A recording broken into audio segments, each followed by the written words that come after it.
이사야서 6장 1절에서부터 8절까지의 말씀을 가지고 하나님이 새 역사를 여시는 출발점, 하나님이 새 역사를 여시는 출발점이라는 제목으로 하나님 말씀 증거하도록 하겠습니다. 성도님들, 유럽에 가면 프랑스와 영국을 연결하는 해저 터널, 채널 터널이라는 곳이 있습니다. 이곳은 어떤 곳이냐면 이제 바다로 말미암아 바다에 있는 해양 터널인데 그곳에 열차가 300km 이상 다니면서 가장 빠른 이동 수단 중에 하나로 서로 영국과 프랑스를 왔다 갔다 할 수 있는 그 철도가 놓여진 그러한 해저 터널입니다. 그런데 작년 30일에 어떤 일이 있었냐면 바로 이 해저 터널에 전력이 불안전하게 공급이 되게 됐습니다. 그래서 그 운행이 멈추게 됐는데요. 그래서 사람들이 신년을 다른 곳에서 계획하고 다른 곳으로 여행 가고 또 축구 경기도 보고 많은 계획을 사람들이 가지고 왔다 갔다 하려고 했던 모든 계획들이 멈춰지게 된 거예요. 그때부터 사람들이 다른 이동 수단을 찾기 시작했고 호텔을 찾기 시작했는데 이미 대부분이 너무 비싸거나 만석이었습니다. 그래서 사람들이 내린 결론이 무엇이었냐? 왔던 곳으로 다시 되돌아갔습니다. 신년을 새롭게 바뀐 곳에서 다르게 보낼 거라고 생각했는데 가로막힘을 통해서 이전으로 돌아가게 됐다는 것입니다. 제가 그 기사를 접하면서 2026년도 첫 예배를 드리는 성도들의 심정이 동일할 수 있겠다 싶었습니다. 새로운 결심, 새로운 기대, 바뀔 거야, 변화될 거야, 주님 앞에 기도도 하고 다른 환경을 기대합니다. 그런데 실제로 마주하는 환경이 똑같아요. 그런 가로막힘 가운데 낙심이 찾아오고 절망이 찾아오고 스스로에게 말하게 됩니다. 맞아, 내가 그렇지 뭐, 내 인생이 그렇지 뭐, 그러면서 이전으로 되돌아가려 한다는 사실입니다. 오늘 말씀이 바로 그에 대한 말씀이에요. 오늘 말씀을 읽다 보면 바로 오늘의 말씀은 이렇게 시작합니다. 우시야 왕이 죽었던 바로 그 해에 이 우시야라는 왕이 52년 동안 나라를 강하게 부강하게 잘 다스렸습니다. 그런데 그 왕이 떠나게 돼요. 그러면서 미래가 사라진 것 같고 다시 한번 이전으로 돌아가려는 바로 그 위기에 있게 되었습니다. 그런데 놀라운 것은 바로 그때, 이전으로 돌아가려는 바로 그때 거기에 하나님의 개입이 있었고 하나님의 찾아오시는 역사가 바로 그 자리에 임하게 되었다는 사실입니다. 2026년을 시작하면서 새 마음, 새 기대, 새 기도로 시작했지만 변하지 않는 환경 가운데서 이전으로 돌아가려는 마음이 문득문득 성도님들 마음 가운데 다시 한번 찾아오고 있다면 오늘 이 말씀을 다시 한번 붙드시는 은혜가 있기를 바랍니다. 다시 이전으로 돌아가지 않도록 결단하는 은혜가 있기를 바랍니다. 그래서 오늘 말씀은 이전으로 돌아가지 않도록 바로 그 지점이 주님이 일하시는 곳이라고 선언합니다. 그러면 주님께서는 그 자리에서 어떤 자리에서 새 역사를 이루시는가? 오늘 말씀은 첫 번째로 바로 이렇게 선언하고 있습니다. 바로 주님을 다시 크게 보게 하신다는 거예요. 같이 한 목소리로 고백할까요? 시작. 주님을 어떻게 보게 하신다고요? 크게. 좀 크게 합시다. 크게. 조금만 한 번 더요. 크게. 크게 보게 하신다는 것입니다. 오늘 말씀 1절 같이 한번 보겠습니다. 본문 1절 말씀입니다. 같이 보겠습니다. 우시야 왕이 죽던 해에 내가 본즉 주께서 높이 들린 보좌에 앉으셨는데 그의 옷자락은 성전에 가득하였고. 오늘 말씀은 이렇게 시작합니다. 우시야 왕이 어떻게 되던 해예요? 죽던 해. 우리는 이 말씀을 읽을 때 아무 감흥이 없어요. 우시야가 누구지? 우시야를 간단하게 설명하면 이렇게 설명드릴 수 있습니다. 우시야 왕은요 유다의 왕이었는데 제2의 다윗이었어요. 이해가 되십니까? 제2의 다윗으로서 나라를 부강하고 강하게 만들었어요. 그들의 원수인 블레셋을 완전히 억압했을 뿐만 아니라 조공제도를 만들어서 이방에 있었던 나라들로부터 조공을 받을 정도로 나라를 강하게 만든 사람이었습니다. 그러니까 우시야는 누굽니까? 남유다의 현재이자 남유다의 미래, 그게 바로 우시야 왕이에요. 그런데 오늘 말씀 보니까 그 사람이 어떻게 됐대요? 죽었대요. 그 왕이 떠났대요. 이제 유다로 말미암아서 우리나라의 앞날을 어떡하지? 내가 붙잡고 있는 것들, 의지하던 것들이 한순간에 사라진 겁니다.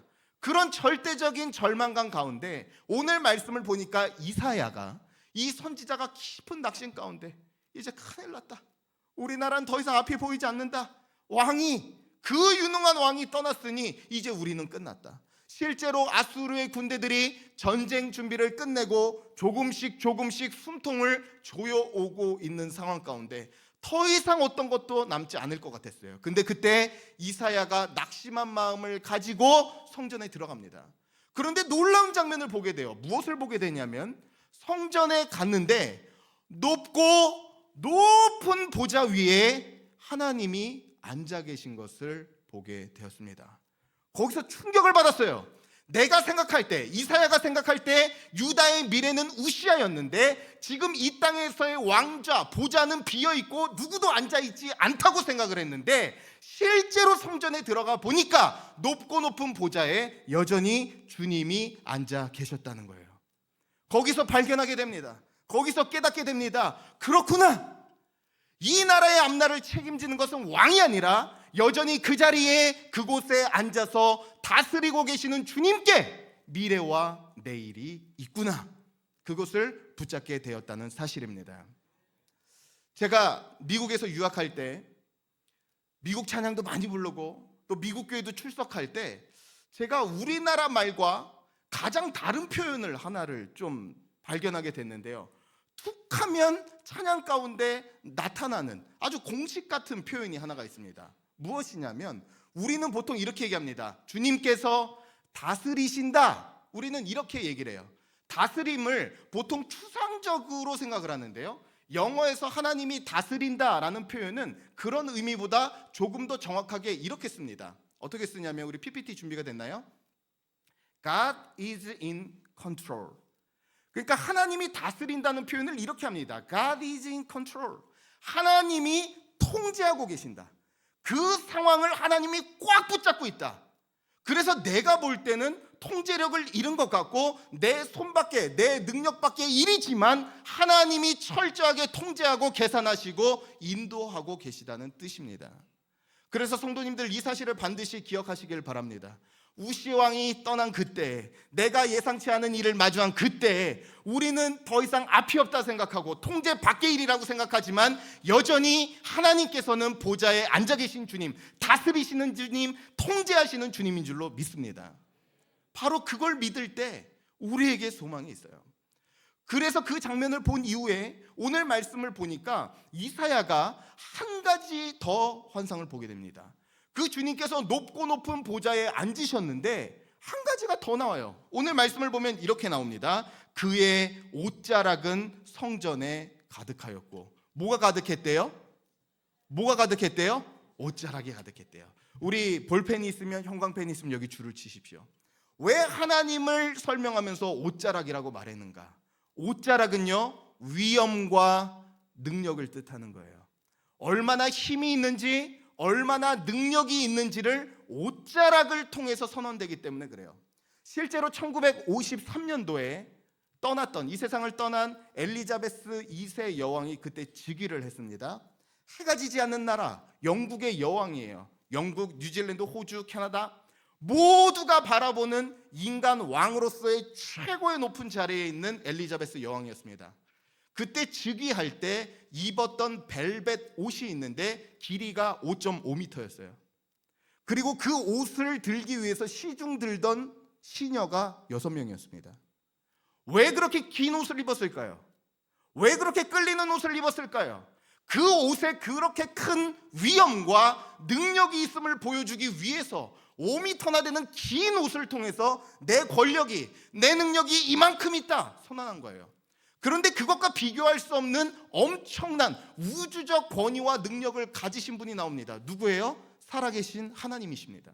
오늘 말씀을 보니까 그의 옷자락이 어디를 덮었대요? 성전을 가득히 채웠대요. 성전을 가득히 채우는 위엄과 능력이 하나님께 있다는 사실입니다. 그래서 성도로 말미암아서 성도가 위로받고 내 삶 가운데서 자꾸만 문제가 있는 가운데서 그 문제로부터 눌리는 가운데서 우리가 그 문제를 이겨낼 수 있는 힘은요, 문제를 자꾸만 작게 여기는 게 아니에요. 자꾸만 하나님을 크게 봐야 돼요. 더욱 크신 주님을 볼 때 우리의 작은 문제가 덮이게 될 줄로 믿습니다. 그래서 저는요, 2026년도에 대해서 목사님, 목회 방향이 뭡니까? 목회 철학이 뭡니까? 없어요. 딱 하나예요. 크신 하나님을 매 예배 가운데 전하고 경험케 하는 것. 크신 하나님이 예배 가운데 경험될 때 아무리 성도들의 삶 가운데 어렵고 눈물 나는 일이 있을지라도 하나님의 크심이 그 문제를 덮게 될 줄로 믿습니다. 그래서 부천 열방교회요, 2026년도 매 예배가 하나님을 더 크게 볼 수 있는 그런 영광스러운 예배가 드려질 수 있기를 주님의 이름으로 간절히 축원합니다. 그런 예배를 드려야 돼요. 다음으로 오늘 말씀은 이렇게 얘기합니다. 하나님을 크게 보는 이들 가운데 하나님의 주목하심이 있고 하나님의 크심이 그 문제를 덮어요. 다음으로 오늘 말씀은 무엇이라고 이야기하느냐? 바로 정결함. 이 정결함을 사명보다 먼저 찾으세요. 하나님의 새 역사는 어떤 곳에 펼쳐지는가? 정결한 곳, 깨끗한 곳, 거룩한 곳에서 시작된다는 것입니다. 이사야가 환상을 봤어요. 높은 보좌 위에 앉으신 주님, 그분의 크신 옷자락이 성전을 채우는 것을 보게 됐습니다. 그런데 오늘 말씀에서는 이제 그 본 환상을 넘어서 한 가지 사건을 경험하게 돼요.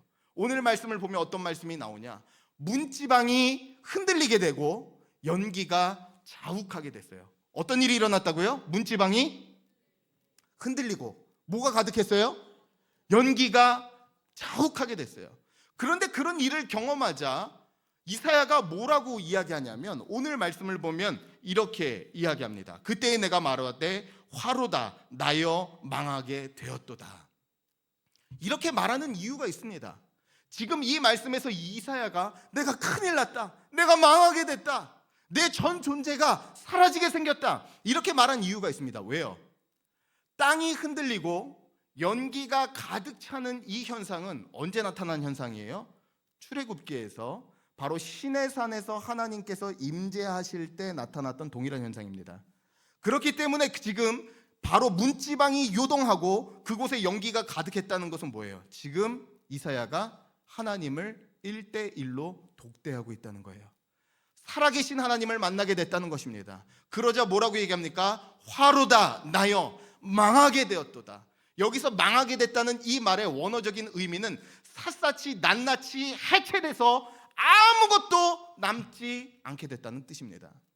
그런데 이 표현이 좀 신기합니다. 사실 이사야는요, 선지자입니다. 지금으로 말하면 목회자고 거룩한 사람이고 어찌 보면 구별되게 살아서 하나님 앞에 하나님, 제가 이런 것 좀 했습니다, 제가 이런 것 좀 포기했습니다, 이런 말을 할 수 있는 사람이에요. 그런데 그 하나님 앞에 딱 서게 되자 남은 것이 뭐예요? 전혀 없어요. 하나님, 저는 죄인입니다. 하나님, 저는 설 수 없습니다. 완전한 자기 절망을 경험하게 되었다는 사실이에요. 성도님들, 그래서 복원하는 박물관이나 아니면 고고학에서 자주 쓰는 그런 표현들이 있습니다. 뭐냐면 깨지려면 완전히 깨지는 게 낫다, 이런 말 자주 해요. 깨지려면 완전히 아싸리 그냥 다 깨지는 게 낫다. 왜요? 복원할 때요, 완전히 깨지면 처음부터 균열감 부분을 이 복원하는 사람이 깔끔하게 맞출 수가 있는데 제대로 깨지지 않고 누군가 덧대서 이상하게 붙여놓으면요, 그때부터는 이게 고역이라는 거예요. 깨진 면을 찾지를 못합니다. 다시 만들 수 있는 복원술사의 손길이 와닿을 수가 없는 거예요. 우리가 주님 앞에 나아갈 때도 그래요. 주님께서 받으시는, 주님께서 찾으시는 사람은 어떤 사람이냐? 주님 앞에, 완전하신 그 하나님 앞에 완전히 깨져버린 사람. 주님, 저는 아무것도 아닙니다.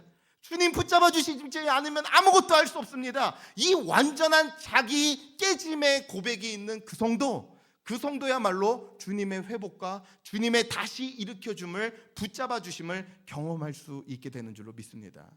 그래서 완전히 깨져야 돼요. 그래서 성도들 중에서 교회 다니면서 가장 변화가 어려운 사람들이 누굽니까? 자기를 붙잡고 있는 사람들, 여전히 덜 깨진 사람들, 자기 능력이 남아있는 사람들, 하나님의 필요성을 전혀 느끼지 못하고 있는 성도들, 그것만큼 힘든 게 없어요. 그런데 이 살아계신 하나님 앞에, 주님, 제가 주님 없이는 안 됩니다. 저는 주님 없이는 아무것도 아닙니다. 저는 완전한 죄인입니다. 자기 깨어짐, 자기 완전히 깨어짐의 고백을 할 때 주님께서 다시 이어 붙이시는 주님의 새 역사가 그곳 가운데 나타나게 된다는 사실이에요. 그래서 오늘 이사야가 그 고백을 하니까요, 놀라운 변화가 일어납니다. 6절과 7절 말씀인데요, 제가 읽겠습니다. 그때 그 스랍 중에 하나가 부젓가락으로 제단에서 집은 바 핀 수출 손에 가지고 내게로 날아와서 그것을 내 입술에 대며 이르되, 보라, 이것이 내 입에 닿았으니 내 악이 제하여졌고 내 죄가 사하여 졌느니라 하더라. 자, 무엇이라고 이야기합니까? 이제 내가 화로다 나여 망하게 되었다. 저는 하나님 앞에서 하나님 없으면 안 되는 존재입니다. 깨어짐을 고백했더니 어떤 일이 일어납니까? 천사가 제단에서 숯을 가지고 와서 그의 입술에 댑니다. 그러면서 얘기를 해요. 내 죄가 사해졌고 내가 정결하게 되었다. 우리가 우리의 깨어짐을 고백할 때 제단 숯불이 우리 삶 가운데 와닿는 은혜가 있어요. 여기서 말하는 제단 숯불은 어떤 숯불입니까? 제단이라는 것은 동물 제사로 말미암아 다른 동물의 희생에 죽음으로 말미암아서 남게 된 그러한 숯덩이에요. 근데 그것을 가지고 거룩하게 됐다고요. 우리 역시 마찬가지로 주님, 저는 주님 앞에 설 수 없습니다. 저는 주님 없이는 안 되는 존재입니다. 고백할 때 주님 없이는 안 됩니다라는 그 고백을 할 때 예수 그리스도 그분의 죽으심으로 말미암는 제단 숯불된 십자가가 우리 삶 가운데 와닿게 됩니다. 죄를 깨끗게 하고 정결하게 하고 하나님 받으시는 그 삶으로 인도함 받게 된다는 거예요.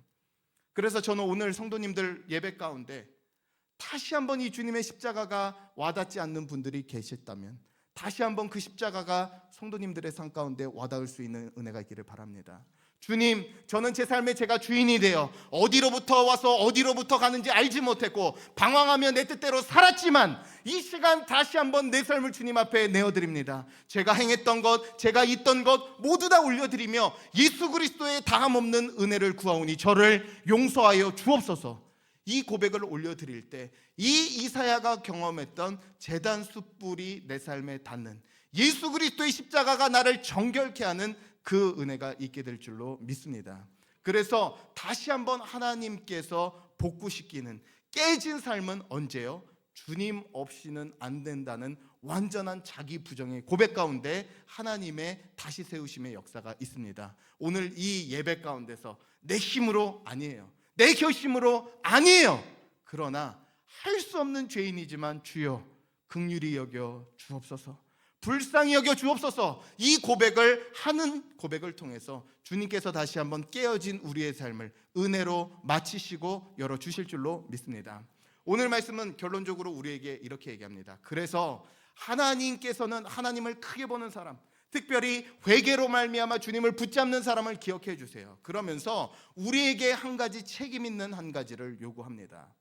이제 이사야가 그 정결함의 회복을 통해서 제단 숯불이 입술의 닿음을 통해서 죄를 사함받고 깨끗해졌어요. 그때 즉각적으로 임했던 한 가지 은혜가 나옵니다. 무엇이냐? 한번 따라할까요? 주와의 친밀함, 주님과의 친밀함이에요. 그 회개의 경험, 철저한 회개의 경험을 통해서 그가 깨끗하게 되고 주님과 친밀하게 됩니다. 그래서 오늘 8절 말씀을 보면 어떤 일이 일어났느냐? 그 이사야가요, 천상에서 하나님께서 회의하는 그 장소에 끼어들게 됩니다. 하나님과 친밀하게 돼서 어떤 대화가 오가는지를 듣게 돼요. 오늘 말씀 8절 말씀인데 같이 한번 보겠습니다. 본문 8절입니다. 시작. 내가 주의 목소리를 들으니 주께서 이르시되 내가 누구를 보내며 누가 우리를 위하여 갈고 하시니 그때 내가 이르되 내가 여기 있나이다 나를 보내소서 하였더니. 자, 이제 말씀은 무엇이라고 이야기하느냐? 주님께서 은혜에 붙들려서 자원하는 사람을 통해서 새 일을 행하신다고 이야기를 해요. 은혜에 붙들려서 어떻게 하는 사람이요? 자원하는 사람. 이제 이사야가 정결하게 된 다음에 천상의 회의 내용을 듣습니다. 무슨 내용이에요? 누가 나를 위하여, 누가 우리를 위하여 갈고, 이렇게 얘기를 해요.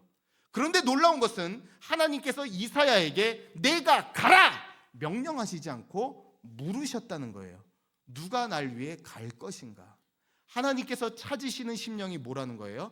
자원하고 기꺼이 내어드리는 마음을 찾고 있다는 것이에요.